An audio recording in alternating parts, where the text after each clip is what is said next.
Hello, and welcome to Sunday morning at the Marxist Library.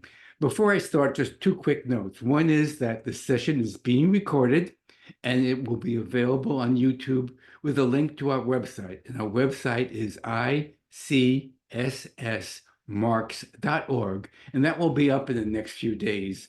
The other announcement is that today is a day of national protest against the genocide in Gaza. And there's a demonstration right here in the San Francisco Bay Area, where I'm broadcasting from, that starts at 1 p.m. Pacific time. So we are going to end our program at our usual time, which is 12:30, but we're going to end promptly so that people can go from this program to the demonstration, which is in San Francisco at the Civic Plaza. Now, I said Sunday mornings at the Marxist Library, but for some of you, it's afternoon and maybe evening. And that's because initially we had these meetings physically at the Nebel Proctor Marxist Library in Oakland. But since the pandemic, we've been meeting on Zoom at least most of the time. So good morning, good afternoon, and good evening to wherever you are. We have participants now all over the country and sometimes internationally as well.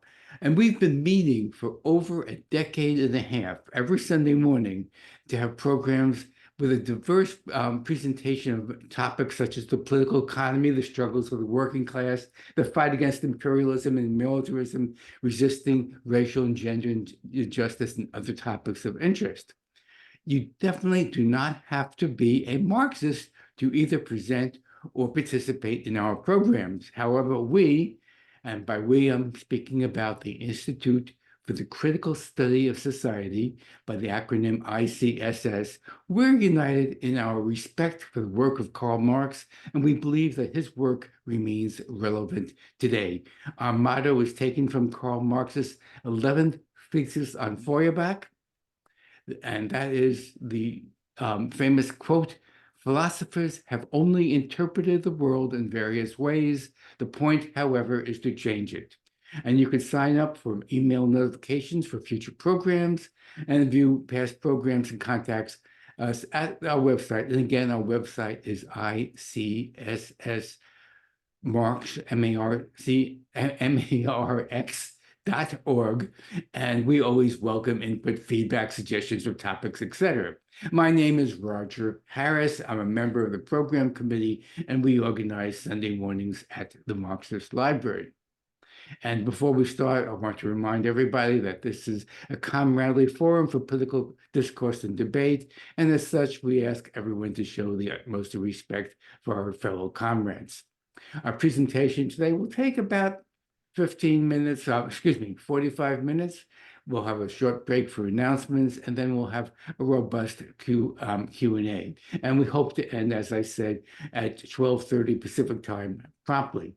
The topic of today's presentation is a critique of Western Marxism. And we've been particularly interested in this topic and very much looking forward to having our speaker present. Our speaker is Immanuel Ness, is a very distinguished scholar.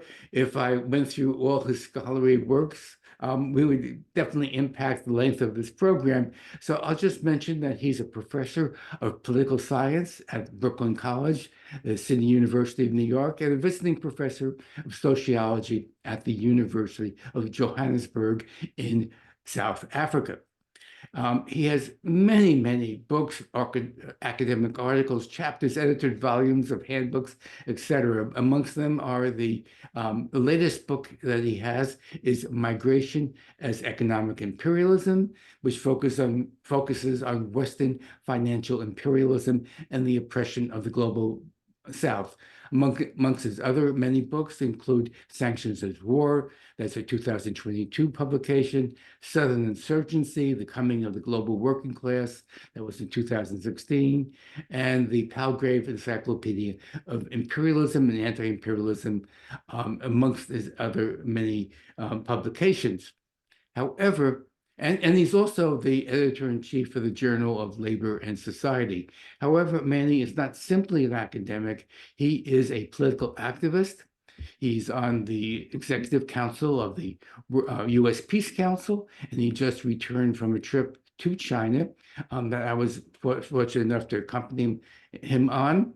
He is head of the Peace Council in New York City, and he's also a very active labor organizer. He is the union representative for the faculty at CUNY, and is also very much involved in the Chinese People Association for Peace and this, excuse me, and is also involved in other labor organizing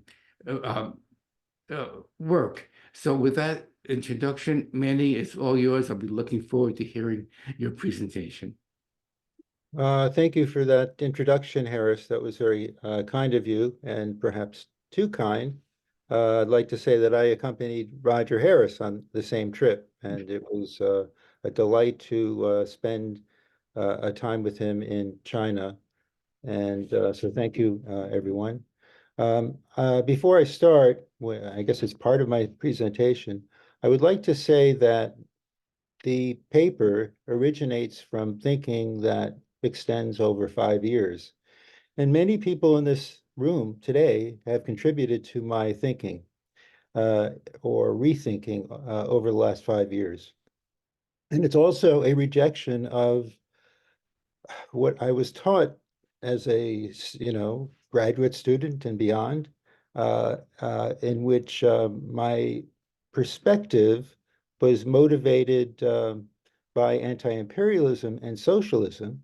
And people who call themselves Western Marxists tried to beat it out of me and beat it out of anybody they could find.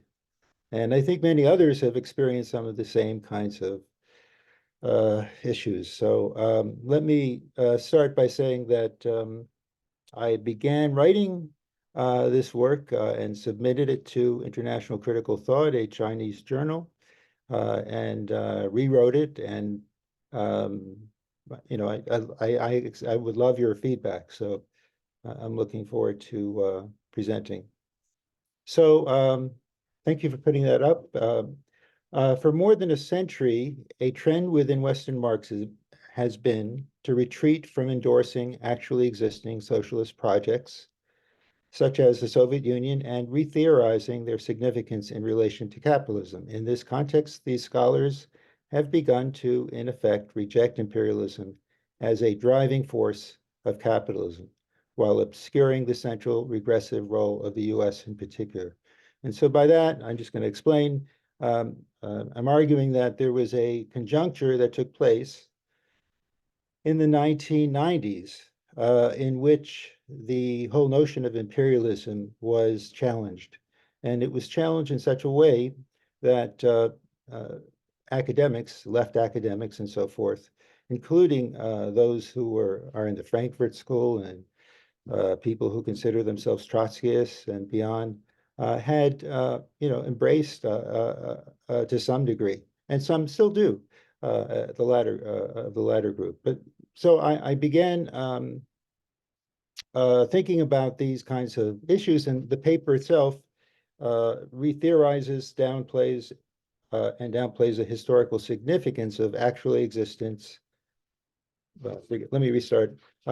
So this re-theorization that I'm engaged in downplays the historical significance of what I refer to as AES, actually existing socialism, and especially socialist projects in the global South, often by reframing them as part of global capitalism or global modernity. Recent versions of Western Marxism often conflate capitalism and modernity. The presentation that I give explores the source of Western Marxism's antagonism to socialism, especially socialism in the global South. Oh, right, okay. I see what you did. And now I'm going to go to my paper. So that's an introduction, and I shall now begin with following this. In this presentation, I contend that imperialism is necessary for capitalism to extract higher surplus value through exploitation of the global South. And I think that's at the gravamen of the paper. It's the major argument that I make. And alongside that, we'll see that the state is also important. Western Marxists overlook the importance of the imperial project in projecting capital globally. Instead of this, Western Marxists overlook the imperialist state as the primary force behind capitalist accumulation. Decolonization ended the imperialist project and replaced it with an amorphous empire, as we found in the book by Hart and Negri that was published in 2000, Empire. So rather than having imperialist locations that were territorialized, we have this gigantic force that's empire writ large. So I align myself with Samir Amin, and I see the spread of global capitalism as dependent on imperialism and the contraction of surplus labor from the third world. Forgive me, the extraction of surplus labor from the third world. And I make the argument that capitalism could not produce and reproduce itself without imperialism, which is a bold argument. And then I question the respective positions of Marxists, and I will name them: Antonio Negri, David Harvey, and Moshe Postone, who have had more or less dispensed with Western Marxism, international value exchange that benefits rich countries and depends on the superexploitation of the third world. For them, imperialism, both on Leninist and non-Leninist interpretations, either does not exist or is significantly and is replaced, or is insignificant and is replaced by global capitalism. So in other words, there's no imperialism, and under this global capitalism, relations of subordination are secondary. And so I'm going to go through some of these thinkers. So there's been an evolution since the 1990 period, which also coincides with neoliberalism and the fall of the Soviet Union. So I would also add further that Ellen Wood, or Ellen Miskins Wood, and Leo Panich and Sam Ginden suggest a middle position that recognizes imperialism but de-emphasizes the importance of surplus extraction from the global south. And as an ad lib, I would say, I think that reflects the fact that they're Canadians, and because they feel subordinated to the United States. So in the 1980s and 90s, anti-imperialism was sidelined by a new strain of Western Marxism in the wake of global expansion of neoliberal capitalism on the world economy, laying waste to the Soviet Union and most other socialist projects, as well as the national and economic sovereignty of the third world. Um, Now I'm going to talk about Western Marxism and the third world, and I'm going to try to cut places. So the post-90s tendency to downplay imperialism and privilege global capitalism originates in the aftermath of the fall of the Soviet Union as the extension of the wide-ranging intellectual and political tradition among Western Marxists. When we speak of Western Marxism, we do not just refer to Marxists in the West as a geographic space. Rather, we mean a type of Marxism that is uncritically anti-state, denies the contributions of the socialist projects, and believes that imperialism is passé. So what I'm referring to is that Western Marxism is an idea and not a place. So you can be living in North America and not be a Western Marxist, or in Paris, etc. So it might reject class struggle and anti-imperialist socialist projects, and instead contends that the main class struggle is located in the West. These are the Western Marxists. Most of them charge the Soviet Union as having been dominated by a state bureaucratic class which repressed workers. We know all about that, so I'll just go on very quickly. In addition to that, the second major revolution of 1949 in China furthered that impact. This was criticized by many of you who may, by many Western Marxists, and many of you may know the work of Perry Anderson. I will not get into quoting him because I just want to spare as much time as possible, but I want to argue that there is a Western Marxism that emerges out of the Soviet Union immediately out of the 1920s as well, but I'm referring to one in the 90s to the present. The defining moment of that form of anti-Marxism gave rise to the development of an anti-communist Western Marxism and a disillusionment about the working classes' failure to support socialist transformation as envisaged in the 20th century classical Marxist works, including Lenin and Luxemburg. And it was accentuated by the defeat of the Spartacist uprising in Germany in January 1919. So just to add a little bit, there was a turning away from actually existing socialist projects amongst Western Marxists. Of course, there are many Western Marxists that we can mention, and some Western Marxists may also not be maybe embraced by non-Western Marxists. So there could be some kind of degree of agreement on a number of issues, but by and large, there's a very clear disagreement. So this has happened for over a century.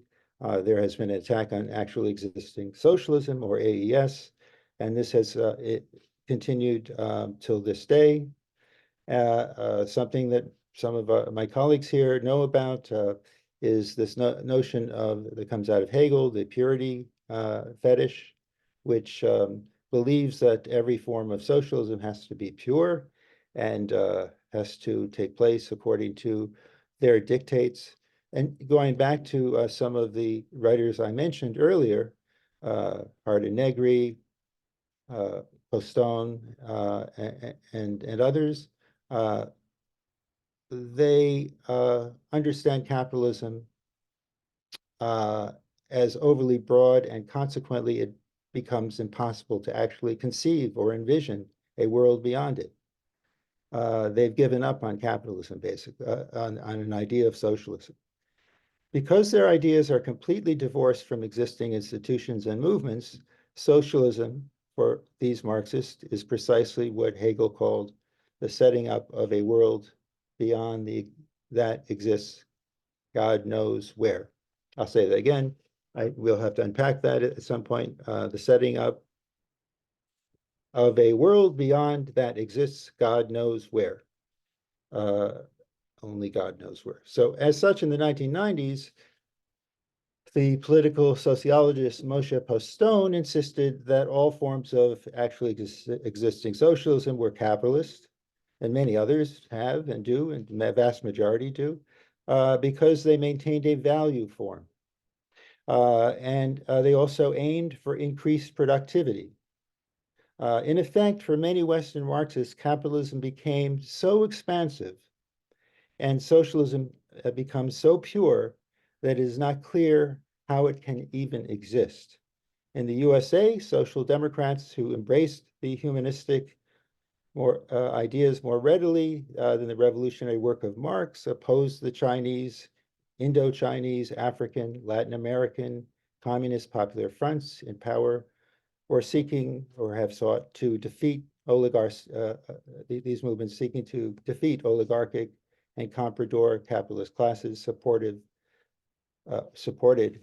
by the United States and Western Europe.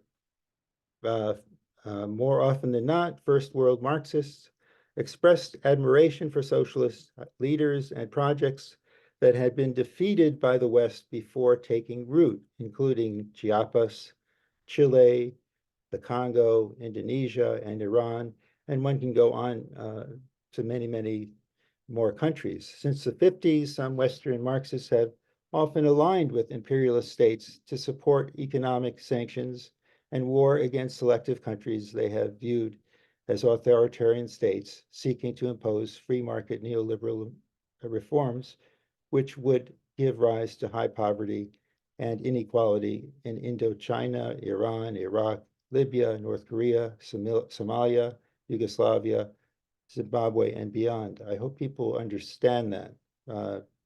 I hope that's clear. So since the formation and consolidation of the Soviet Union in 1918, just going back a bit, Western Marxists have been in two minds about supporting the socialist states, while their governments in the rich states of the West employed sanctions and other means to undermine national projects aimed at ending economic, political, cultural, and military dependency. So that's ending there. In the post-Second World War era, enthusiasm and optimism prevailed in states of the global South that political independence from the Western imperialists would straight away translate into economic prosperity through their advancing of economic programs in the interest of the masses. So one could actually refer to the work of Vijay Prashad in this sense. And so I'll go there. The expectations that political sovereignty would bring about economic sovereignty was not realized in the newly independent countries of the USA as the United States was the dominant global hegemon, and the former colonial countries of Europe maintained economic dominance over the global South through extending colonial policies or creating new forms of economic dominance. So that becomes a very important issue. One can examine the work of Kwame Nkrumah in 1966, Africa Must Unite, which gives voice to the problem of the imperialist problem without giving voice to the socialist project in terms of understanding socialism through class dynamics. And this is certainly done by Walter Rodney, who believes that imperialism and social class must be melded together. In this sense, I'll quote him briefly. Self-reliance, the core of the policy and philosophy first articulated in Tanzania's 1967 Arusha Declaration, encapsulated the idea of building a non-aligned socialist society where external independence did not hinge on Western or Soviet aid or investment, while maintaining socialist emphases on national ownership of the means of production. The politics of self-reliance rejected earlier state-led development emphases on industrialization, such as Kwame Nkrumah from Ghana. So I'm going to skip over this section because of time and move on to what I refer to as the reassertion of imperialism in the political debate. From the 2000s to the present, the concept of imperialism was resuscitated by scholars, centering attention on the growing economic power of rich countries in the global North over poor countries in the global South. Above all, imperialism re-emerged as an economic dynamic as manufacturing shifted from North to South, where commodities could be produced at far lower costs and surplus value could be extracted through inequality of trade, through workers, from workers and at a much higher level. So one can only look at the work of Samir Amin, Argyri Immanuel, among the Patnaiks, Utsa and Prabhat Patnaik, and the work of John Smith more recently. So the definition of Western Marxism is not all-encompassing and recognizes that even non-Western Marxists, such as Smith, even non-Western Marxists may come from the West. So that I'm referring to Immanuel and Amin in this sense, and Patnaik, where I actually feel is crucial in understanding Western Marxism in terms of understanding their conceptualization of it.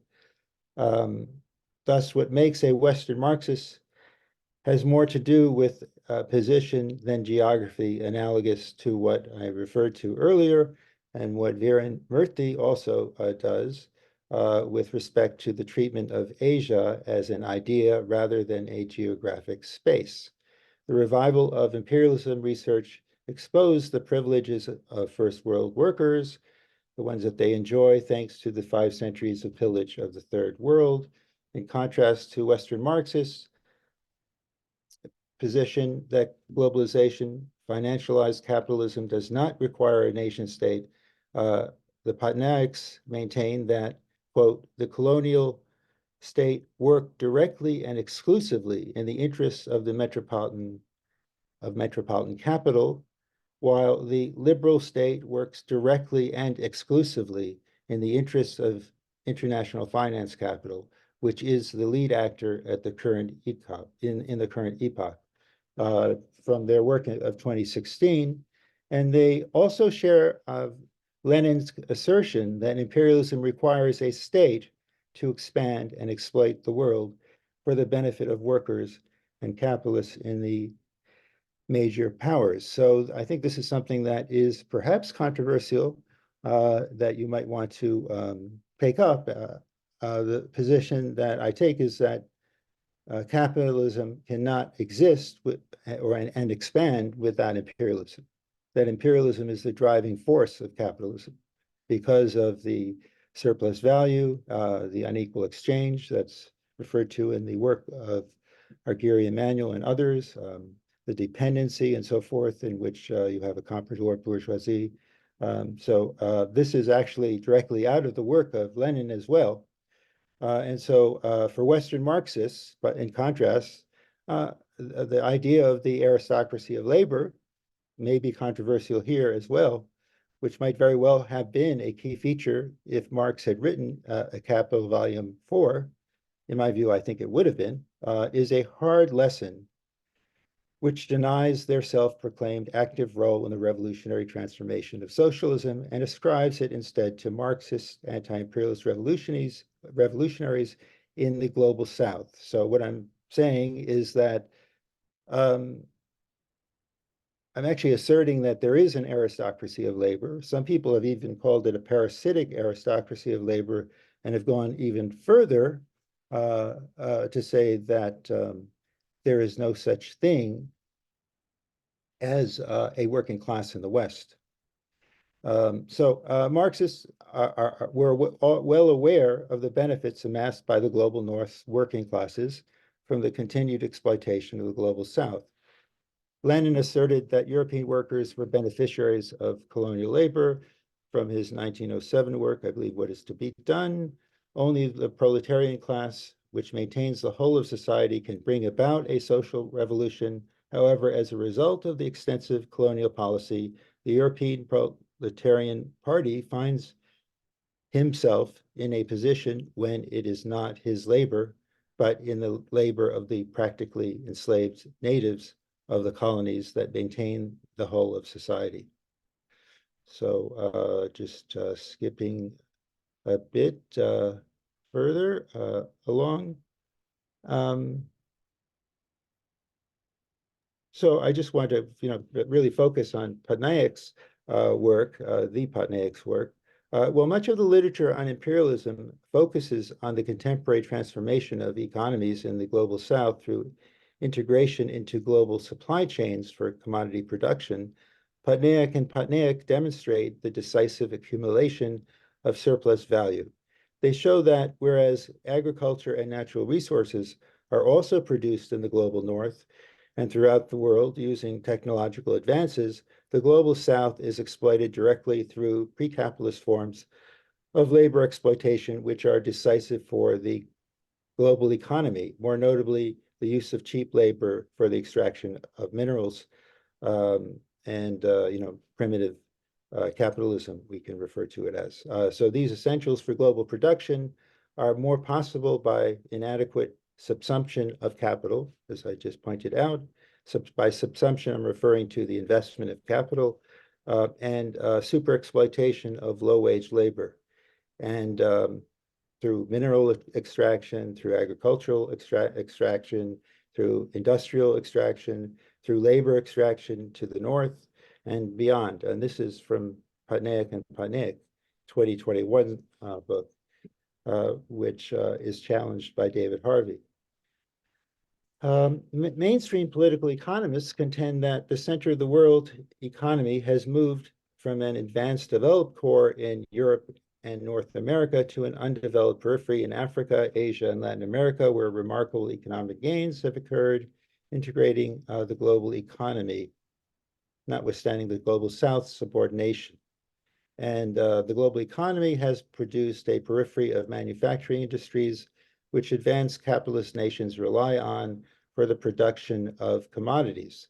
However, while a noteworthy quote unquote global shift has occurred under the neoliberal capitalism, Peter Dicken acknowledges, he's a political economist, he acknowledges the economically subordinate position of countries in the global South.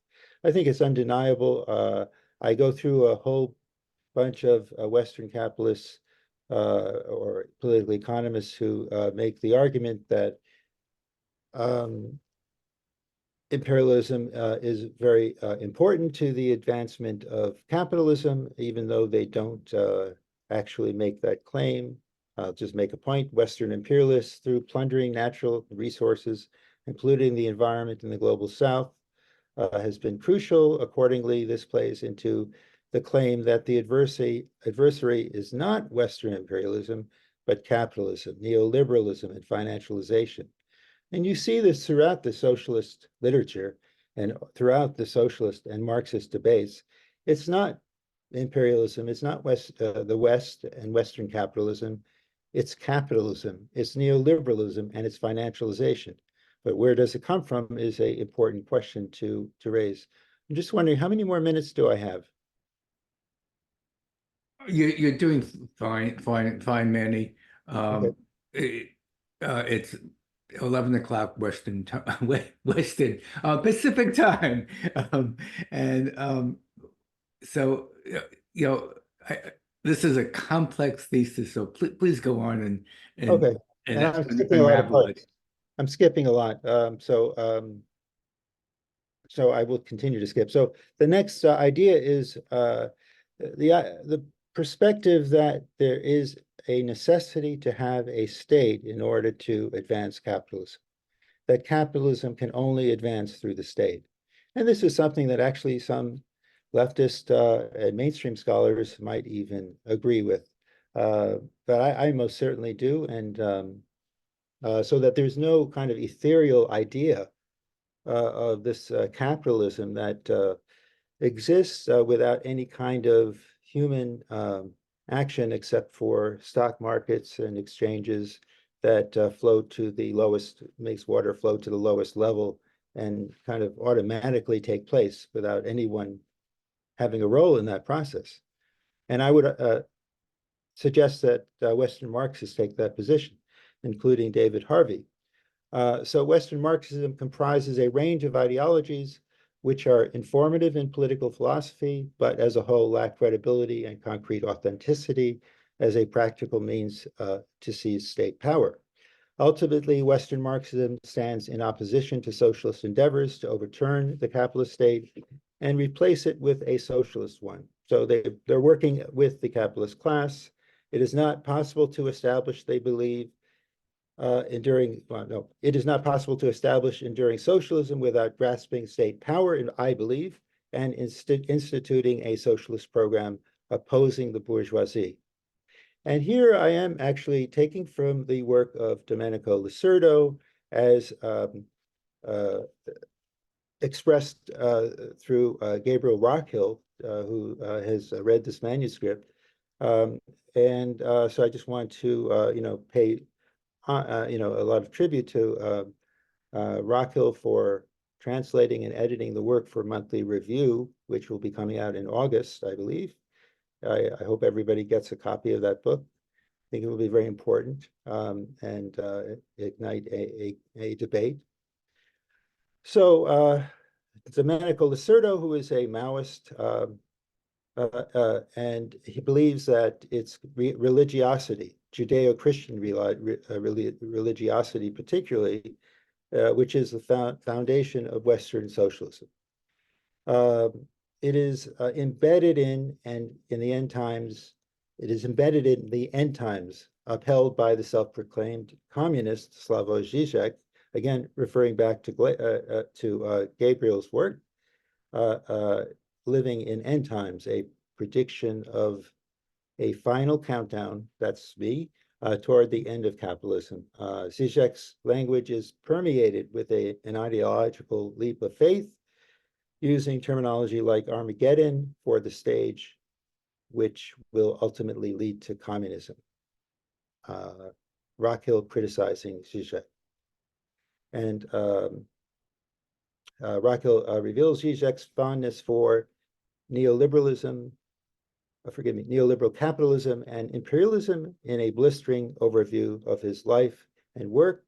Zizek is most certainly not a Marxist, but his views sometimes overlap with Western Marxism.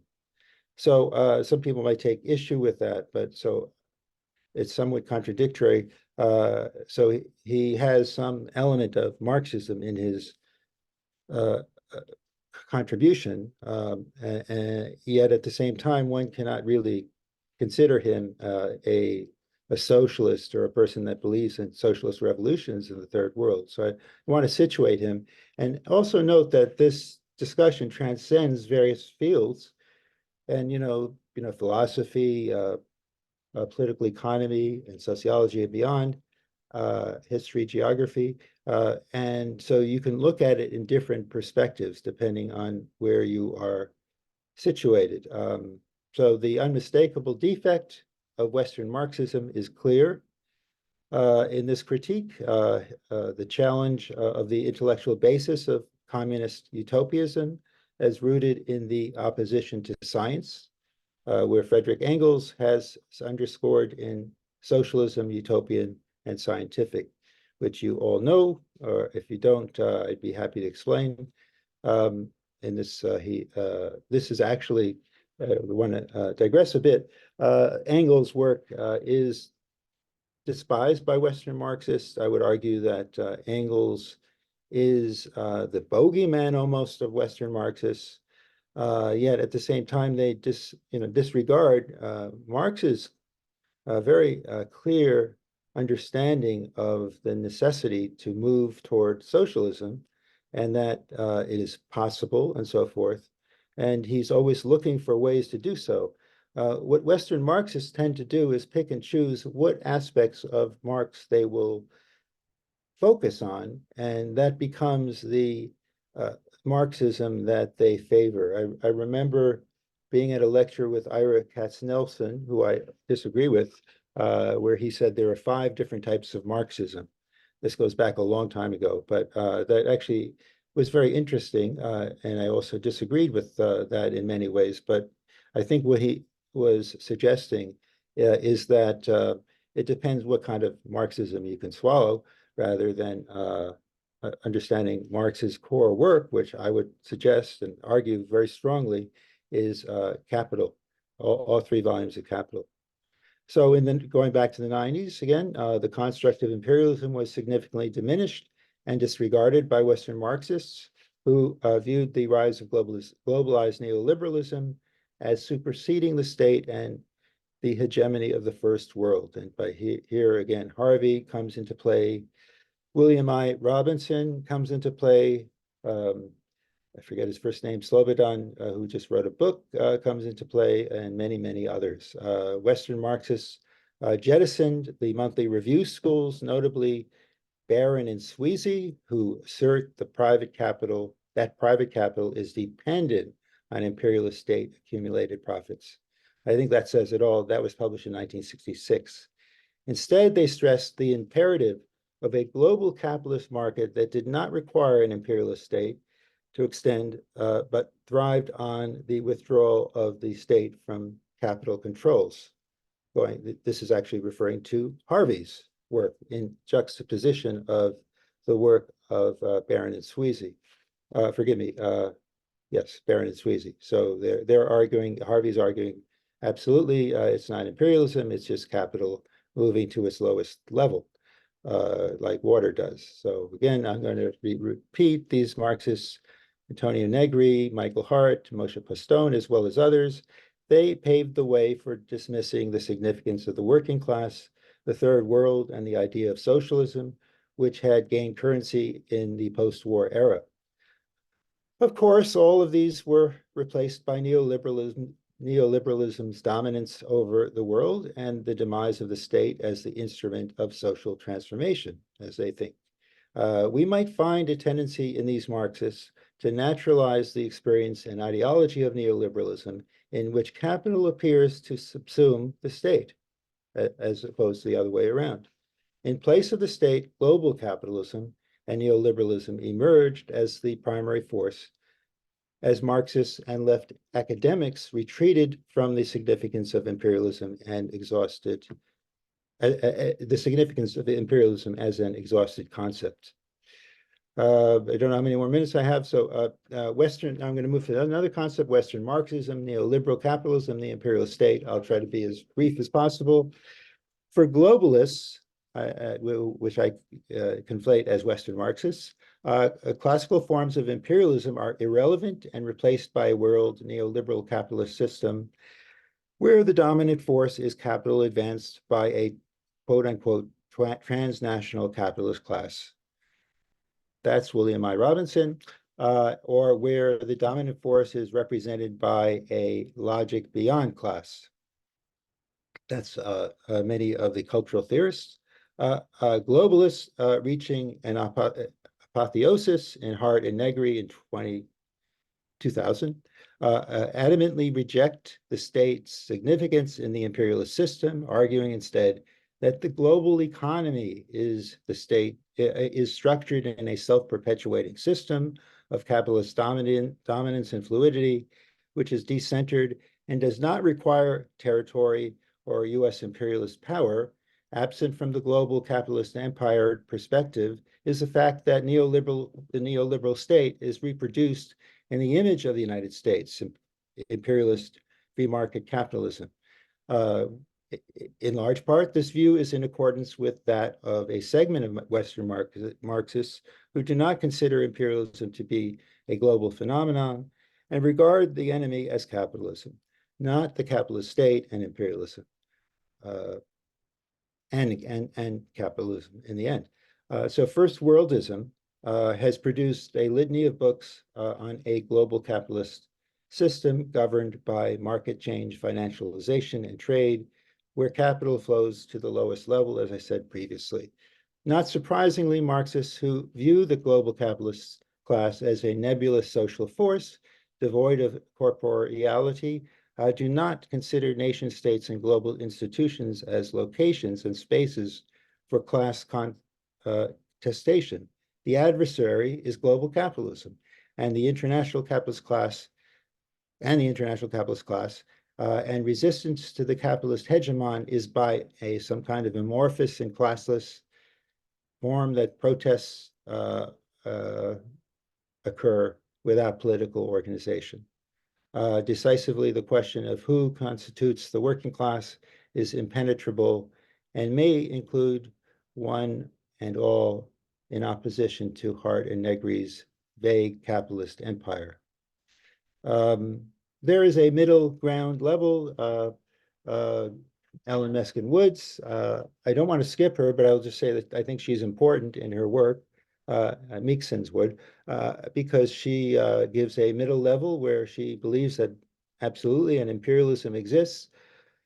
However, that imperialism is one that does not necessarily depend on the global South. The global South is part of it. If you want, I'll quote if I have time. To be sure, behind the new global economic order is the most powerful military force in the world that the world has ever seen, and the constant threat of military coercion by the US. With or without the cover of international cooperation, it is a necessary bulwark of globalization. So she's using the US as the major force. But today, the old route of colonial settlers as a means of transporting economic compulsions has been taken away by local nation states, which act as transmission belts for capitalist imperatives and enforce the laws of the market. So she's again referring to the market. I go on to criticize William Robinson, amongst others, who underscore that the state cannot be reduced to capitalism. Capital is global, once again, but it needs the nation state to secure legal domination, such as intellectual property. Moreover, the only means that capital has to expand is through the nation state. And again, for Wood, that is the origin of capitalist imperialism.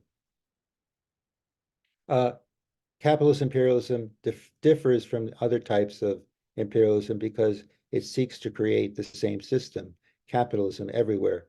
But as I stated previously, Wood recognizes the state as a mechanism in advancing global capitalism, but she's sort of vague in specifying the precise operation of that system. And I go on to a discussion of Panitch and Gindin, which is much like that of Wood, but I will skip that section. Maybe moving on to David Harvey. He responds to the Patnaiks. This is the major debate they've had in 21, I believe, in their volume that was published by Columbia University Press. They shift the argument. David Harvey shifts the argument to high technology, example, the iPhone and other forms, without stating that modern commodities are in fact made by labor from the global south, which requires imperialist states of the West to facilitate low-wage global production chains, logistics, and consumer goods predominantly sold in Western capitalist markets. In addition, Harvey disregards John Smith's seminal imperialism in the 21st century, 2016. 5 years prior to Harvey's critique, Smith privileges the imperialist state, which profits from collaborating with the comprador classes of the third world today.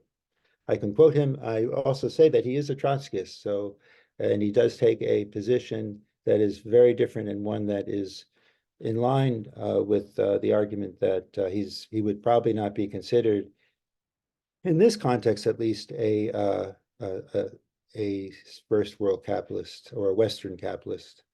So the nebulous global capital system is embraced by Western Marxists, but is in the final instance a self-defeating project, as it is impossible to challenge a global neoliberal imperialist order without hierarchical class-based organizations, institutions, and states. In contrast, from the 2000s to now, a new wave of anti-imperialism rooted in the dominance of the imperialist state has become more prominent in the wake of the US NATO military interventions in Southwest Asia, North Africa, Europe, and beyond. I'm just going to skip to the very end, a number of sections to the very end, which I'll just conclude because I think my time is running out. The new focus on imperialism is a rejection of the Western Marxist archetype of socialism and communism, which denies the development of revolutionary national power among states in the third world. Western Marxists are themselves the beneficiaries of neo-colonial preserved dominance, as Western working classes depend on the exploitation and oppression of land, natural resources, and workers in the global South. Argyri Immanuel's unequal exchange is central in understanding the continuance of extractive economic imperialism, which, without the emergence of anti-imperialist, counter-hegemonic, and hegemonic socialist states, will preserve a global system of inequality and perpetuity. I have to see even, I want to just mention this point, the repressive state nature.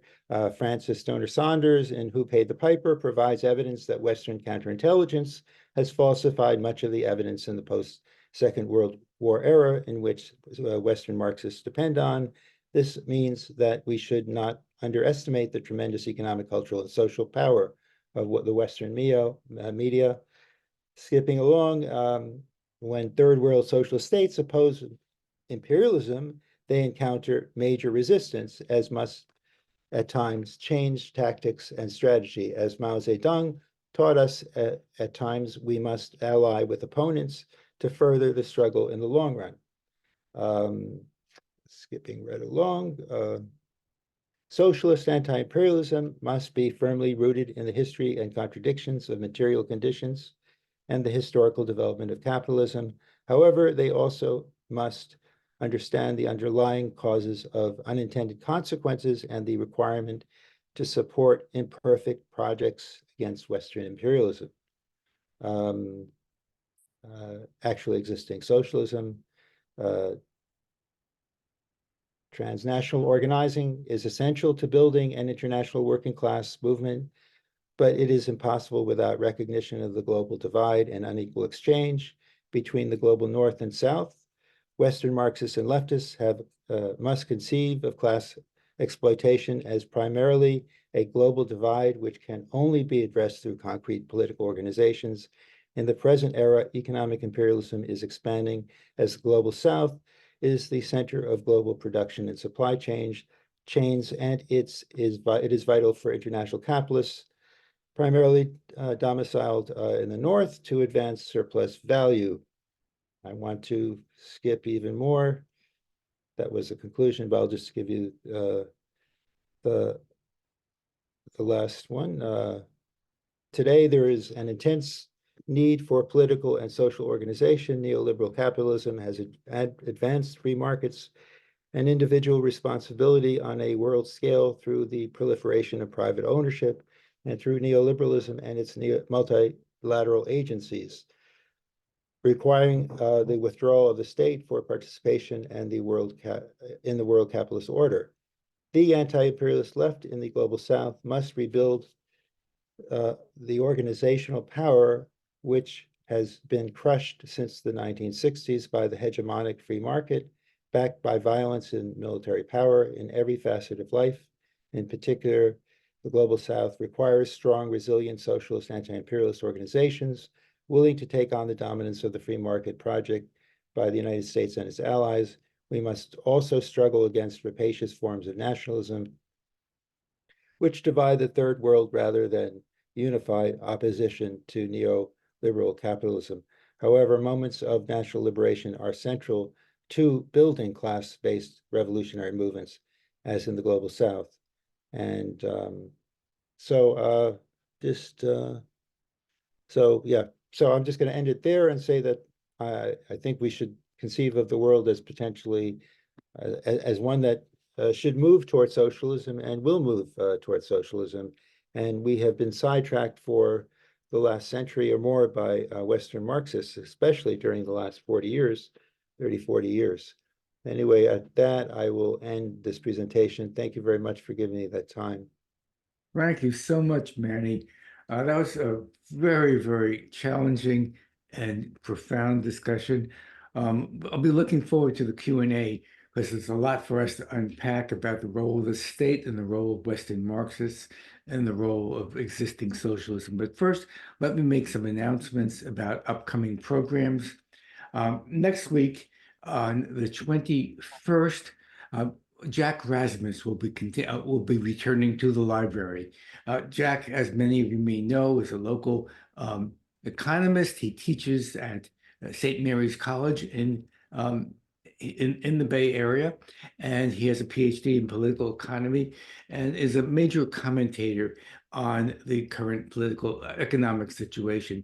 He'll be talking about spin versus reality and try to unpack the whole issue of Biden economics. What does the U.S. economy actually present to the working class right now? We're hearing a lot of spin on the economy. Some say that Biden has saved the economy. Some people say the opposite. Jack has done the hard research and will giving us both the empirical data and the analysis of where the economy is. And then that follows. The next week, we'll have Gabriel Rockhill. And we're also very excited about getting Gabriel Rockhill to speak with us. He is the founding director of the Critical Theory Workshop. And this event will be co-sponsored by the Critical Theory Workshop. And Gabriel will be talking about this question of whether fascism and liberalism are partners in capitalist crime. And we'll address those questions of whether we're getting into a capitalist, a fascist situation, whether there's a fascist danger and where that danger is coming from. On February 4th, we have yet to get a confirmed speaker, and we'll get back to you on that. But on February 11th, we're really excited by another terrific intellectual, another international intellectual, Harpal Brar. He is with the Communist Party of Great Britain, ML, And he will be speaking on the question of socialism with Chinese characteristics. He wrote a book on that, and is one of the authorities of what is happening in China and whether it's in fact going towards socialism or whether there are some issues involved there. So we're looking forward to all those programs. Now we'll have the Q&A, and as most of you know who have been in the library before, the way we do that is we ask you to take about 2 minutes to either make a comment or a question, and then we'll give Manny as much time as he would like to respond to those questions, and we'll take them one at a time. So I'll just take people in order. I see Rich J. hand up, followed by Yusuf, followed by Peter Frey. So Rich J., if you'll unmute yourself. Rich, you need to unmute yourself. Anyway, whatever. Okay, so, well, thank you very much for your presentation here. And I'm sorry that we didn't have an extra half an hour. So every time you had to skip some parts I mean, it's fascinating. I think, oh, no. Okay. I have to read your book or something. But thank you very much. It was absolutely, well, I've said this many times before, but today is the worst, the best of way over my head, showing I really appreciate all your references, the names of the important writers on this side or that side, Western Marxism or counter. But on the other hand, I have to say I've probably not read hardly any of those people, although I'm sure their influence gets down to us in some way, some form or another. So I do want to speak to, on the one hand, I appreciate your abstractions. On the other hand, yeah, I'm thinking of everything you said today, and I feel like you're talking about, amongst others, the global South, China. I believe I heard you say the name of the country, China, 2 or 3 times at the most in passing. But I felt like you're talking about China and the rest of the global South the whole time you were talking. Either recognize the importance of it or the place in imperialism, capitalism, all that. So it was fascinating on the one hand, way over my head on the other hand, and so I'm just curious to put a little meat on the bones of the theory. We're not. I don't mean that in a way, but I mean, where's China in your overall view of the class struggle at this time, imperialism, all that? Where's China? Oh, okay. Well, I think that's something that's constantly in flux. That's my own perspective, and one that you probably may want to wait till Harpo Brar comes Mm-hmm. and speaks. But China was part of the non-aligned movement, and I firmly believe that they are in the global South.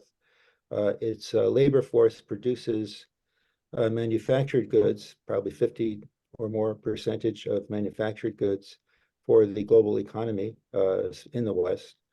And notwithstanding its importance within the financial and manufacturing systems, it also relies on that financialization through a system of not capitalism, but a system of production that sidelines those people in the global South that live in China. And so what I'm just trying to say, and I'm just thinking it through right now, is that I would embrace Arguri Immanuel's perspective that there is a divide and that China is part of that divide in the sense that they are exploited through global imperialism. And that as time goes by, I think we'll see more and more labor strikes and so forth with the support of the AFCTU, their national union, and that also is controversial in itself. Through the development of these grassroots unions that it has that will probably increase the cost of investments in China. And then as a consequence of that, China remains in a very interesting place, but one that we can't sum up in a very few sentences. And I'm not an expert on China, so that even though I went on that trip, I would not consider myself an expert. But that's since I study labor particularly, I would say that for me, I consider China part of the global South. I also see it as a leading part of the global South. It also, I mean, I think Roger will take note of this. It also aspires towards socialism and believes that it's socialism with Chinese characteristics. And I think time will tell to see how that unfolds. There has been a dramatic growth of state-owned enterprises. I've read more and more about that subject. So that's something that I think should be explored over a long period of time. I hope that was sufficient. Okay, Thank you very much. Right on the stack right now, we have Yusuf followed by Peter. Thank you. I would like some clarity on your talk, but if you give some examples of movements that have embraced this Western, quote unquote, Western Marxism. If you want, it could be outside the US if you want to avoid controversy here. Second, do you have any comment on, I think what also has been of influence in the left lately are the so-called post-Marxists, who do away with class struggle and economic determinism altogether and sort of shift the struggle in the cultural sphere. Roughly could be described as identity politics, but I think it's a little more complex than that. But do you have like Chantal Mouffe, Annette Soloclo, and so on and so forth? They have had the influence, maybe not in US, but certainly in Europe and where I come from, Turkey. So that's my second question. Okay, I'll answer your first question first. This idea of which movements are we speaking about? That's a very good point. And I think there are a number of movements that tried to take hold over the last 30, 40 years that have been severely repressed or not even have the opportunity to get their resources. I think the decline of the Soviet Union has had a big impact on that, notwithstanding any kind of critique one might have of the Soviet Union. We don't really have many movements whatsoever. I mean, we can go from country to country, and there are efforts throughout the world to create a form of socialism, and one that is rooted within class struggle socialism. But these movements are very weak. So, for instance, in South Africa, the labor movement is extremely strong. But where are the unions? I mean, there is NUMSA and a number of very important unions. So we're in a transition, I think, a transition phase or a period in time in which unions are extremely weak, or working class-based organizations are very weak.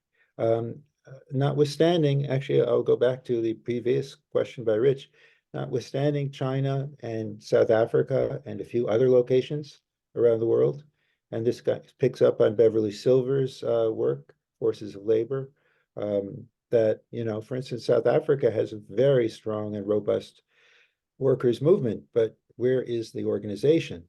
Even if they have the largest organization of any country in Africa. So on the second question on post-Marxism, I am not an expert in that field. I could discuss it if you would like, but I think you would probably benefit far more from listening to Gabriel Rockhill on that question. I can just say that for me, this is exactly the form of cultural Marxism that had been embraced over the last 90 years or so. cultural forms of Marxism. So I'm giving a very vague answer. Let's do away with class struggle completely. Let's work in making socialism or capitalism better for us here in the North. And they do that through a variety of ways. And you mentioned identity politics being one of them, one amongst many. So that, I mean, I could mention specific people if you like, but I think I don't want to distract from the discussion. So let's, yeah, wait for Gabriel Rocco. I strung this. Okay, we have questions for Gabriel already. Thank you, Manny and Peter. You're up. And then, that's followed by Gene Rule and Richard Wright. Okay, thanks for this talk. It's actually a little bit refreshing to hear something different for change coming out of academia. I'm not sure I should castigate you with being an academic, but you seem to have a lot of labor background. And in that view, I was thinking about what you said, which is something I was kind of raised on for the last 50 years, as you know, reading Marx and Engels famous, comments about the labor aristocracy in Britain, and your quote, your perspective of the South being exploited for the benefit of the North, which I mean, I granted, yeah, that's definitely true. It's a truism, but on the other hand, I mean, I look back on my experience in the labor movement and I think about, the aerospace industry, which is where I worked. And it was, I mean, absolutely, that's a first world industry. It's manufacturing, it's exploitation, extraction of surplus value. It hasn't been replaced by the South. Today, you get the number here, it's 83% of all aerospace manufacturing is in US, France, and Germany. So this is not an exclusive movement of all manufacturing and production to the South. If you look at manufacturing as a whole, still today, something like 40% of all manufacturing is still in the top 4 Western countries. So, China has replaced much of it, but it is not gone. And how do you, are you worried about over exaggerating the exploitation of the South and underappreciating the exploitation of laborers in the Western countries? Because it's real, believe me, and it's getting worse. We all know that. And the extraction surplus value is exactly that. Capital doesn't care whether the surplus value is coming from India or from Manhattan. Thank you very much for that question, Peter. I think it's a very important one. So if one wants to put their socialist hat on, we can say, well, who's more exploited? The worker, I may have said this before, the worker who is making pizza for $1 an hour and it's sold for $1.50, or the person who is making a pie of pizza for 50, forgive me, the first one was 150, or the person who's making $20 an hour and the pizza is sold for $70 a pie, which is a little high, but which of the two would be more exploited if we were going to be strictly socialist? Anyone want to answer that question? I could repeat myself if you want. Manny's asking us to answer that question. It's a valid question. Can someone respond? Why don't you restate the question if you could? Oh, okay. So who's more exploited? You have two sets of workers. There's one shop on either side of the corner, one corner and the other, in New York, let's say, or anywhere in the country. One group of workers make $30 an hour, and the pizza is sold for $70 a slice, a pie. The other group of workers make $1 an hour, and the pizza is sold for $1.50.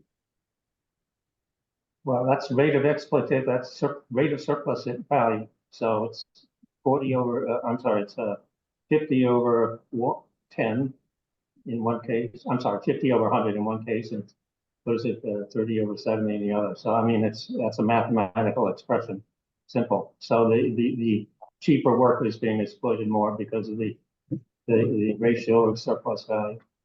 Well, I meant to, if it's not the ratio, I meant to say, I would say that it's the workers who are making lower wages that are less exploited. Because the workers who are making $30 an hour are having pizza that's sold for more than twice the cost of the Right, pizza. but it's the rate of surplus value, not the absolute amount. Oh, yeah, okay. So So therefore, the pizza maker, the first case would have been a higher rate than the second case. Anyway, that's kind of academic. Go ahead. well, that's really where what I'm trying to say is that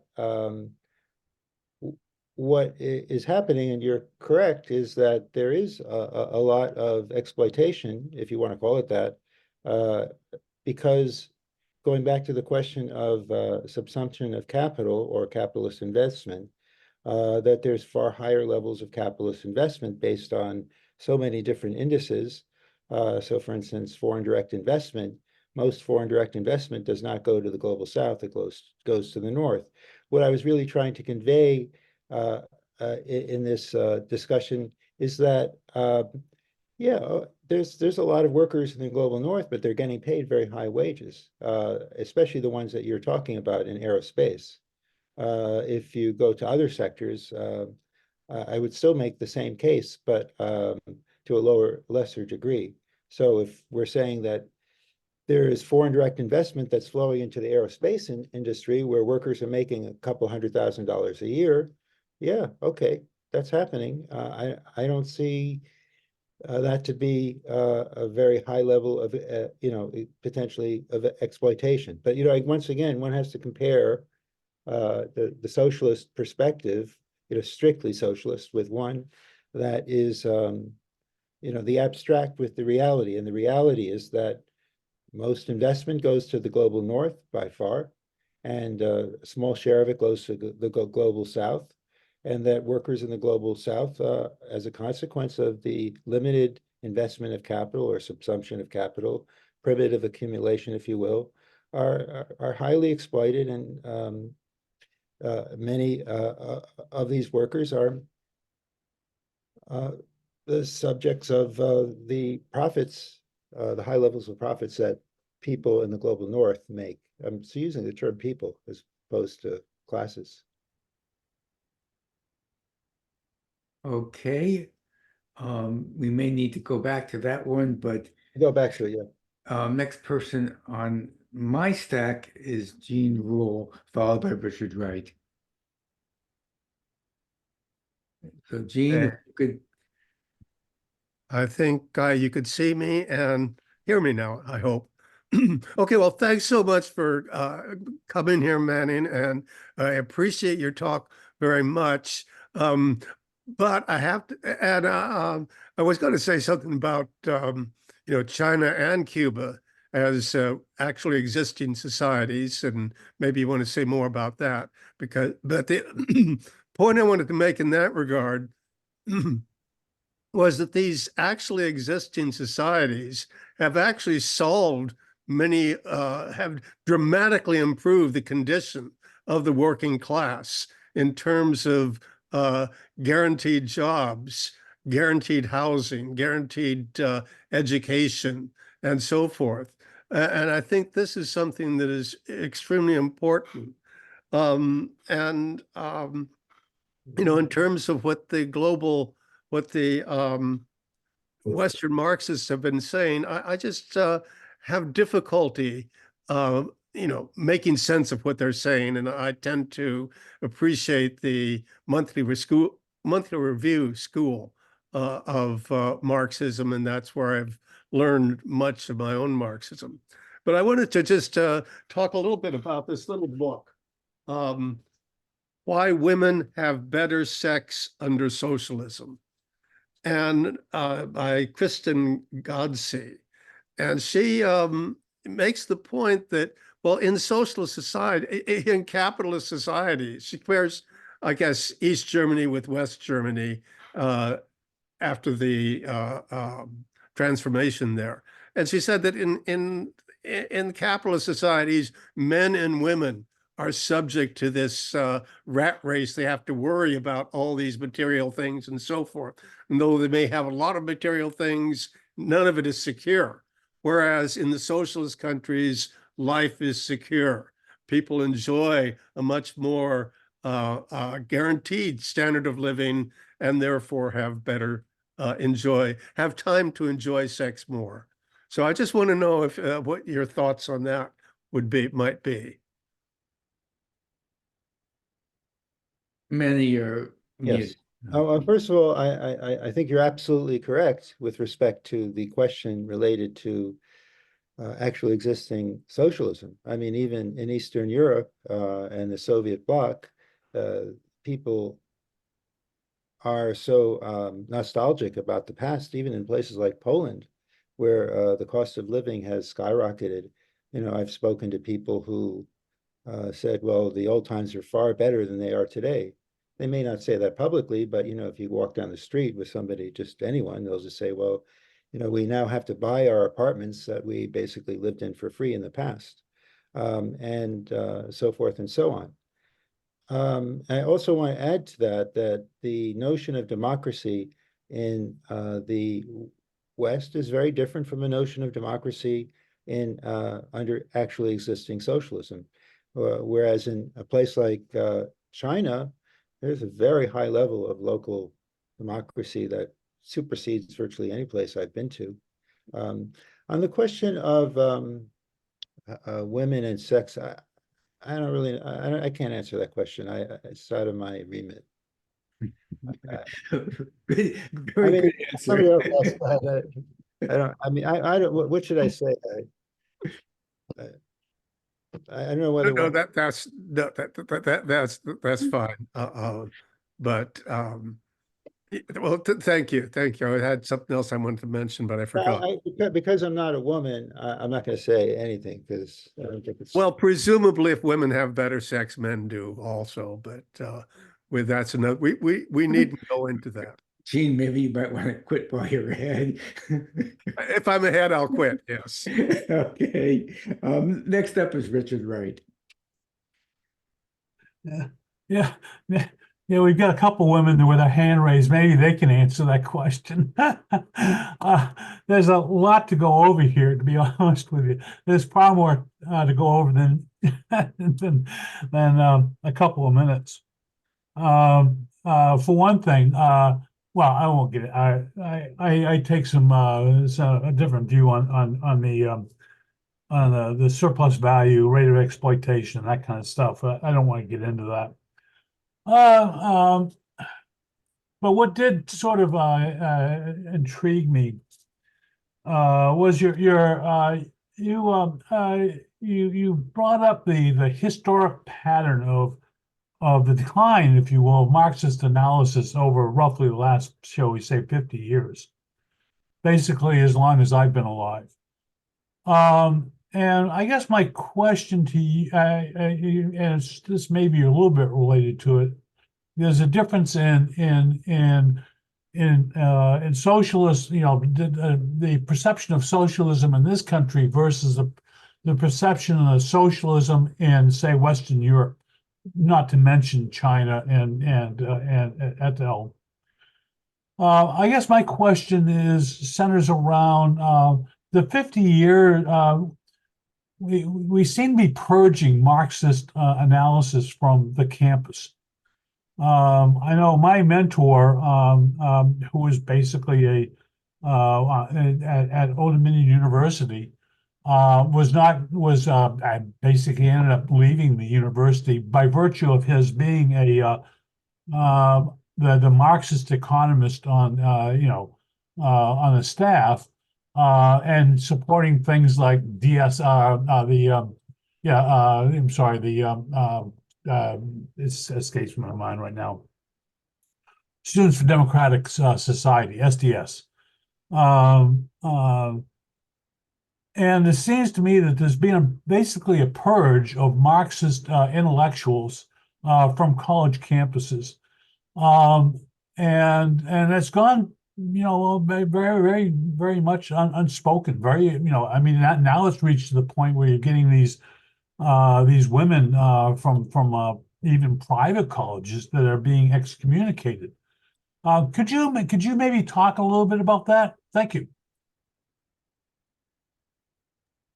I think a number of people here are faculty who can also talk on that question, but I'll just give you what I think.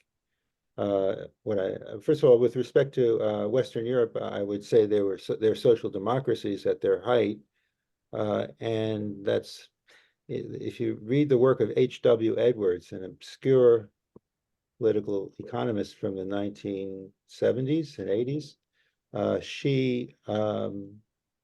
she argued that social democracy was derived as a consequence of exploitation. Now, that really is a hard pill to swallow, but there you go. On the question of Marxists, I think we've seen these. It's not just Marxism; it's anti-imperialism. Anyone who's an anti-imperialist will be purged or put on lists or be fired and not get tenure. I think this is a very important issue to explore more broadly.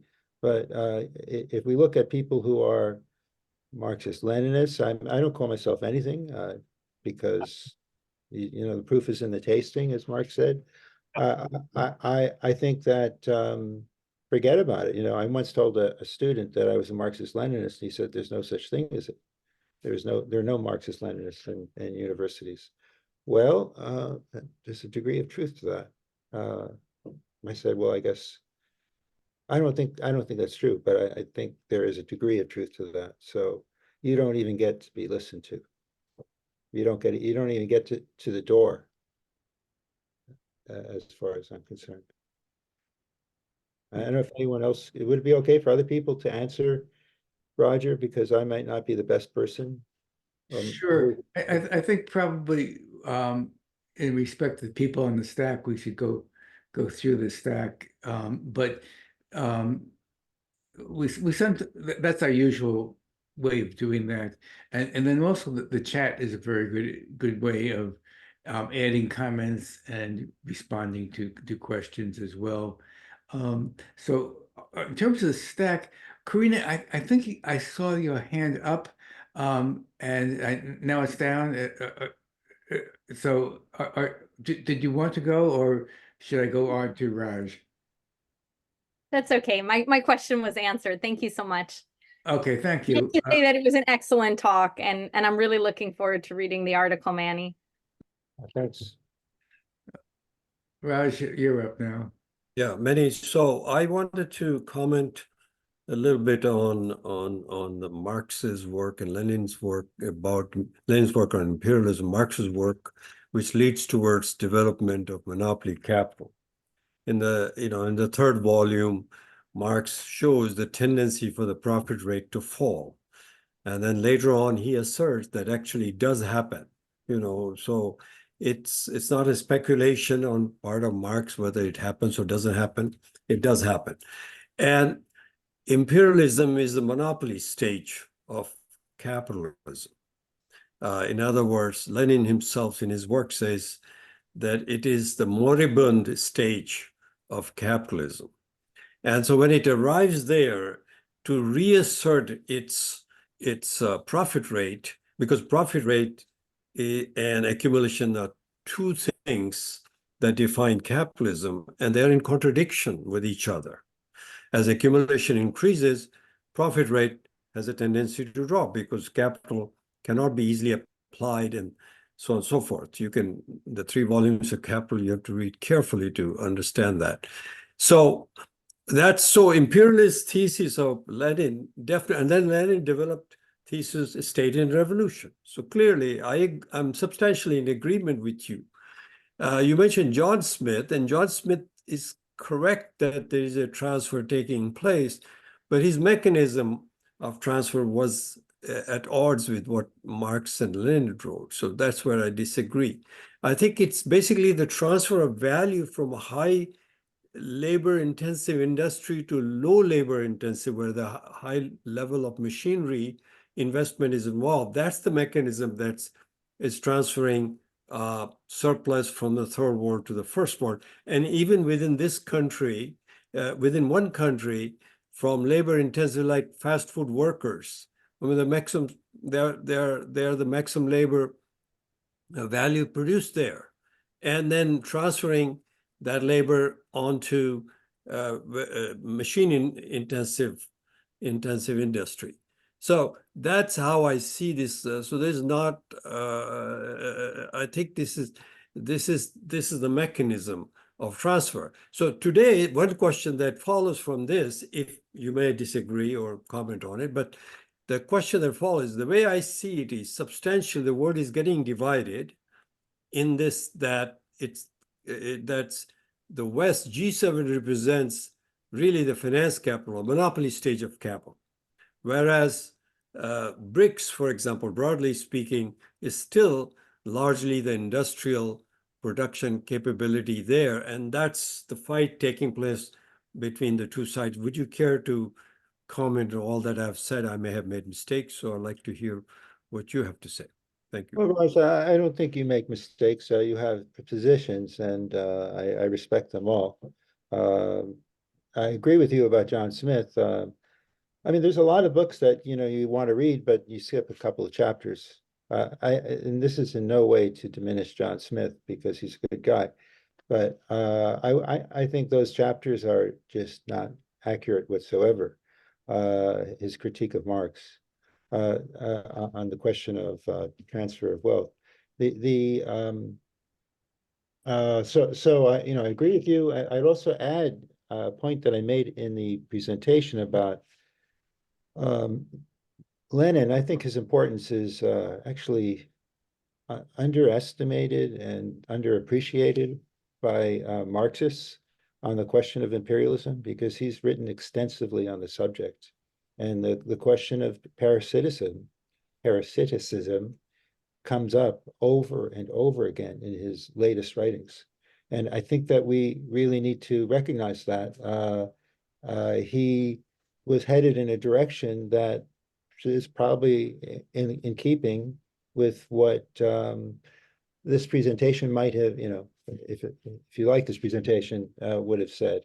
I also think I alluded to it, but not well, in the presentation, that if Marx were to write a fourth volume, this goes to your point that you made about his third volume, which I think is, quintessential to read. You can't get away from it on the question of monopoly capitalism. And he was moving toward it and relating it to imperialism very clearly. But if he were to write a fourth volume, I think it would be on labor aristocracy. It just might have been on that question, or on the question of the division of the world between North and South. I think he was heading in that direction. Okay, and Anne, I see your hand is back up. I'm glad to see that, and you're on. Yes, I was going to try to be quick, but because you have a demonstration to go to, right? I had two basic questions. One is, I think I disagree with you on labor aristocracy. For one thing, we're seeing a situation which is really a product of imperialism, of many workers from the global South coming into the Western countries, and becoming super exploited within the nations that they now exist. And that's been going on for a very, very long time. I think we're seeing, basic refugee situation from the impact of imperialism in all kinds of ways, including global warming. So that said, I'm not quite sure about labor aristocracy. The one thing that interests me most, though, is your question of the decolonial model and its problems, because I find it difficult too, and kind of moving away from an understanding in terms of imperialism. And I understand the utopian question, and I understand the question of needing to support socialist, revolutions, but my other question is, particularly now with the situation in the Middle East, this is looking like a question of colonialism to an awful lot of people. So I wanted to ask you about that and how you would relate that question. Okay, thank you very much, Anne, right? Yeah, thank you very much for that question. And I just want to, kind of discuss labor aristocracy really briefly. I write on migration to a grade, and my latest book is Migration as Economic Imperialism. And Karina actually did 2 interviews with about that book, where I explain the dynamics of migration and how the process is so exploitative, especially for those people who remain at home, but it's also exploitative for those people who are at destinations. Are they members of the labor aristocracy? That's an interesting question. I think that we should kind of explore. I don't think, I know some people who think even, if you read the work of Jay Sakai, who's this popular undergraduate, even high school person who's read in even prisons, he even argues people in prisons are part of the labor aristocracy. So it's a question of how far you want to go. But okay, so let's say the migrant laborers are not part of it. At one point, I thought that as well. On the question of imperialism, I think imperialism is as vicious today as it ever was, even more so because one point I think that Hart and Negri get right is that, in fact, it is a global phenomenon that is led by which they get wrong, is led by the West without question. The Palestine question, the imperialist project is completely supported by the United States and Western Europe. I'm really surprised the way Germany supports it as well. So I just wanted to, agree with you completely. And I think everybody else probably does as well, in different ways. Or I shouldn't say that. I shouldn't make that judgment. But I completely agree with you. Okay. So next up is Sharon, and then Yusuf has his hand up, but anybody who has not yet raised their hand will come before Yusuf, which is our usual way of asking people who've already spoken to defer to people who haven't. So Sharon, it's all yours. Yes, I was going to ask a similar question that Anne asked about the labor aristocracy. So I think that there's definitely a labor aristocracy within the global north, or within the United States in particular, and we need to understand that if we're organizing all workers, we need to understand that some are more privileged than others, and the whole thing about how all workers are trained to compete against everybody else and see the world as competition among workers. And how the bourgeoisie uses every possible means to divide us. But I do not believe that the entire working class of the United States or the global north is an aristocracy in relation to the global south. That doesn't make any sense at all to me. Prisoners in the United States are part of the labor aristocracy. No, that can't be. But you answered, and that I was going to ask a similar question. So your question is, you want me to respond to that? I could. If you want to. Well, of course, there's this lineage of academics who have written about labor aristocracy over the last 200 years or so. And it sort of stopped in the 1970s and 80s and reappeared in the last 10 or 15 years. So I'd say even 5 or 10 years, the question of labor aristocracy. Primarily because of the popularity of Jay Sakai's work. I think he's in the Bay Area. I forget precisely where he lives. Sakai. One could either agree with him or disagree with his work, but I'm not going to I feel like I shouldn't even discuss it. What I would say is that if one were to, let's go back to the question of the migrant laborer. If one were to compare the standard of living of the migrant laborer with that of the worker back home, let's talk about the typical work, let's say a country I know, Malawi and South Africa. The families back home are far worse off, even though the people who are living in the squatter settlements that are unauthorized by the state are incredibly immiserated. So there is a degree to which, if you don't want to call it labor aristocracy, you have to call it something. They tend not to send money home. They tend to actually be highly exploited. Many of them actually want to go home because of that exploitation. But yet, at the same time, they're, at least they have enough to eat. They have certain basic standards. But, I think it matters, what the line you draw with respect to that.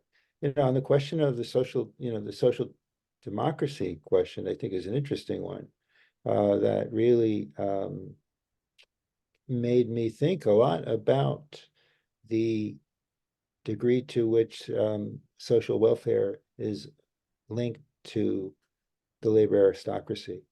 That, you could take a country like Sweden or Norway or Denmark or, whatever have you, France. Let's look at France, especially.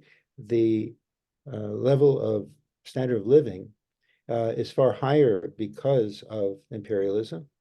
And they're able to have very robust social welfare nets. If you take a look at the comparison between Western Europe and the rest of the world, they tend to have higher levels of equality, notwithstanding China and a few other countries, but they have higher levels of equality and are far better off.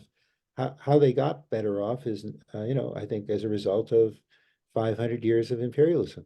So, and therefore one could make an extension to the question of labor aristocracy. So I think it's more of a question of, who you want to include. And for me, it's always a question. So I'm not disagreeing with you at all. I'm just thinking, well, if somebody wants to raise that question and believes firmly in it, I want to hear more about it.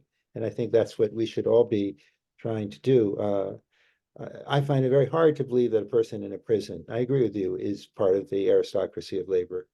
Unless you're, Donald Trump, but so one has to look at that in a certain way. But the most people in prison in the United States are people of color and highly oppressed, and we should completely support them and advance their interests. So I also have that same problem, but there are some people who actually, including Jay Sakai, who believe that they're part of the labor aristocracy. That's all I was saying. I wasn't saying that I believe that. Okay, let's see, Yosef, and then I guess I think it's Norma is next. But Yosef? Yeah, they supplant the capitalist system also, it sounds, to be fair. But I just want to ask, okay, I came up with a tentative example for my answer for my first question. What you describe as Western, what you criticize as Western Marxism, would, for example, Die Linke of Germany fit that trend?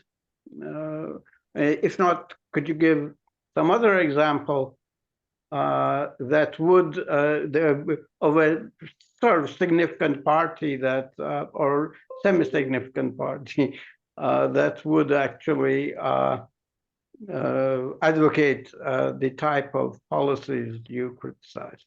Okay. Interesting question. Very, very important point. So, Yusuf, the thing about the link is that they have offices around the world that seek to empower poor people. It's strange that they have one in New York City, but that notwithstanding, they have offices around the world that are seeking to empower poor people. But I would say that they're part of Western Marxism. Yes, I would, because they don't, their program or their project, first of all, does not privilege the global South in any way whatsoever, nor does it really call for socialism in Germany.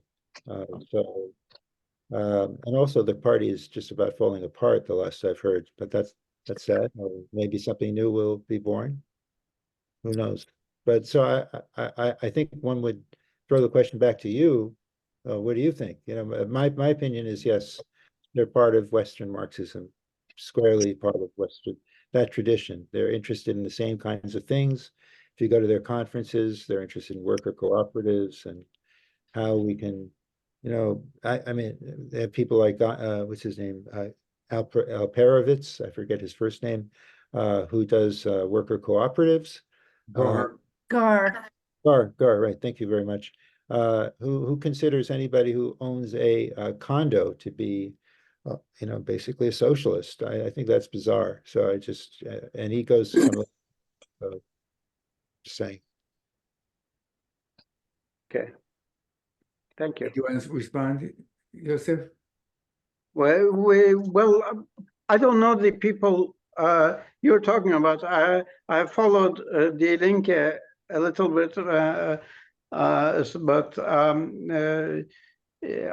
I don't know about the people you talked about, and I haven't read the works you have talked about. So I wanted to place it in a concrete context. But the cooperative movement is an interesting point. Okay, can I just follow up? Is that okay, Roger? Yeah. I just want to say firmly, now that I think about it, yes, Die Linke is part of the Western Marxist tradition. They despise any kind of socialist movement in the global South. When you read their material or anything that they'll fund has to support their vision of social democracy. And so I would argue, I mean, you know, like, I don't want to like, I mean, the article is not about, you know, who's what and so forth. But if you're asking me, I would say they are, yeah, absolutely part of the first world Marxist tradition. And if people disagree, please do. Okay, thank you. So the last comment or speak or question will be, I think that's Norman. And then we'll do. Excuse me, there's this supplant the capitalist system has hand up. Oh, is that my name on the screen? Oh, I don't know what to do about that. My name is Norma. Hello. Many people know me and I know you.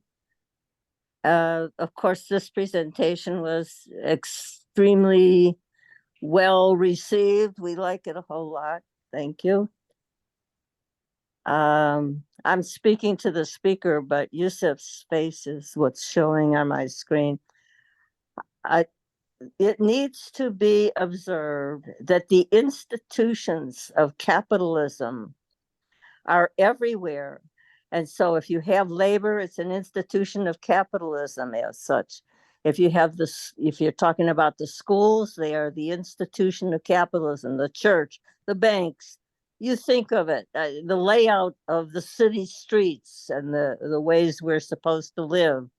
Those are all from imperialism. It is not as though you can say, well, it's nice or it's being nicer and so forth, but it's not nice enough if it's not creating the control of production by the working class, by the mass of people. I don't even want to isolate them to just the working class, but the people need to be in control. People are barely in control of their own minds. Imperialism has taken over, capitalism has taken over their thinking. They're saying, how can I possibly get along? And they're meaning get along from day to day or try to build a big movement in this world where our owners' police will descend upon people and break them. So Okay, you so get my Norma, point. you get my point. Question or get to the point because your 2 minutes are. Roger, did you hear my point? I said it. Okay, Did you? thank you very much. So Manny, did you want to respond to that? Uh, I think there's a lot of truth in what Norma said, that institutions of capitalism are everywhere, everywhere we go, and increasingly the case. If I may, can I respond to the second half of Raj's question? Absolutely. Okay, so Raj was asking the question, do I see the G7 and the BRICS as competitors in any way? Well, certainly the G7 is much stronger than the BRICS. So this gets into another, completely different kind of question about whether the BRICS are a counter-hegemonic movement. It's a hard question for me to answer. I would argue that it does represent countries that have been marginalized. But I don't, so I think, but your question wasn't about the politics, was about the capacity, right? So with respect to capacity, no, I actually don't think that's going to happen. I don't think the BRICS are going to overwhelm the G7. I don't know what you think, but. Well, can I follow up on that, Roger? My Right, hand's let's up. do that and then we'll wrap up. So let's Okay. Actually, I had a different question to ask, but my point was that there's a split in the capitalist camp now, with Eastern side led by China and Western side led by the United States, basically representing G7. And the G7 is primarily a monopoly capital economy. In other words, they have production. Monopoly capitalist doesn't mean you don't have production a large scale. They have very large scale, very mechanized production.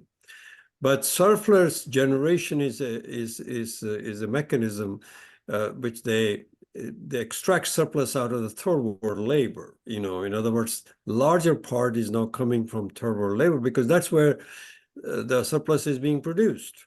And this is a struggle between BRICS nation to oppose. They want to retain the larger part of the surplus there. And I think that's why this is a struggle. And I think the struggle in both Ukraine and in Palestine, Israel versus Palestinians, is part of this anti-imperialist struggle, in my view, because it is basically against monopoly capital, and Israel is just an instrument of monopoly capital. And I'd just like to have your comments on that, whether you agree or disagree or your different point of view, I'd like to know that. Thank you. Well, starting with your last point, I absolutely agree with the fact that Israel is a very important bulwark of monopoly capital for the United States in the Middle East. I agree with all the characterizations of the country as advancing Western capitalist interests, especially the United States, as well as Western Europe, through its extreme forms of repression and through its militarization, amongst others. On the question of Ukraine, do I see that as a struggle between socialism and capitalism? No, imperialism versus these industrialized countries. I'm not calling Russia socialist. I'm not. Industrialized versus, can you say that again? I just want to get that. Monopoly capital, which is basic imperialism. Imperialist country, by Lenin's definitions, are those where monopoly capital has become dominant and therefore finance rules. Yeah. Yeah. Okay. I would say, yeah. With respect to NATO, if you want to put it that way, I would say yes, absolutely. That it is a struggle between imperialists and countries that are not imperialistic, don't have the same level of capital from Lenin's perspective. I know some people disagree with that position, but I like Abhinav probably, but I agree with you on that point, if you agree. Okay, Yes, thank you. thank you. It's been a very interesting discussion, Manny, and I was very much looking forward to it, and I still am very excited about all the ideas that went back and forth. We'll certainly hope that you'll take an invitation to return. Do you want to take a minute or two to maybe sum up? Particularly, one of the comments you made was that the Western capitalists see capitalism as the enemy and not imperialism, and therefore tend to not recognize U.S. imperialism and also not recognize the importance of the state in the struggle against imperialism. But did you want to make a summary statement or not? Otherwise, we'll. Yeah, I would certainly, okay, I think that would be where I would start from.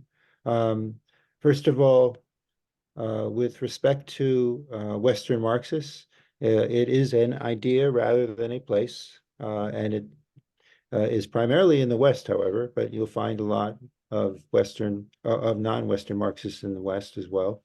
The second would be that the state itself is necessary, especially the imperialist state, for capitalism to exist, because it is the driver, it creates the driver of capitalism throughout the world.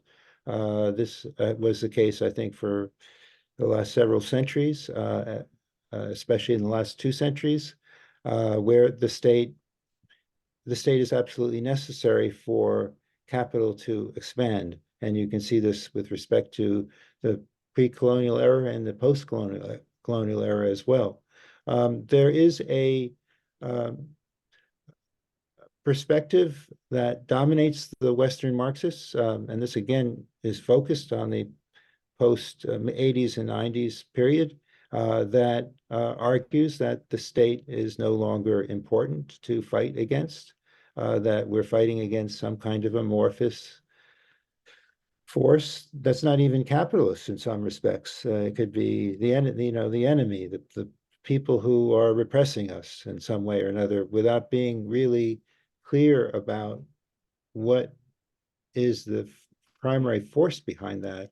And I would argue that it is a very weak argument, and it's an argument that actually advances the capitalist project, unfortunately. And yeah, I will name names if you want. I mean, the article does. William I. Robinson being one of them, Hardin Negri, Moshe Postone, amongst others, have been very clear about this fact, that first of all, that it's not the state, it's capital, it's only capital, it's some kind of pure, it's kind of like direct, I'm trying to think of Spinoza type argument, there's no intermediary between God and, or the deity and the person.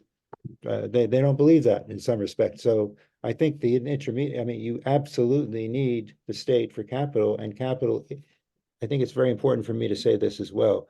Capital is a global project of states, of the imperialist states, and that capital cannot exist in its current form, in its monopoly stage, without imperialist states, that it absolutely needs them, and they represent the major enemy and not some form of amorphous global system. So I guess I'll just end it there. That's a terrific ending. Thank you very much. And for those of you who are going to the demonstration in San Francisco, free Palestine. Thank you very much. And thank you, everybody, for coming. Bye. Thank you. Thanks, Manny. Thanks, everyone. Free Palestine.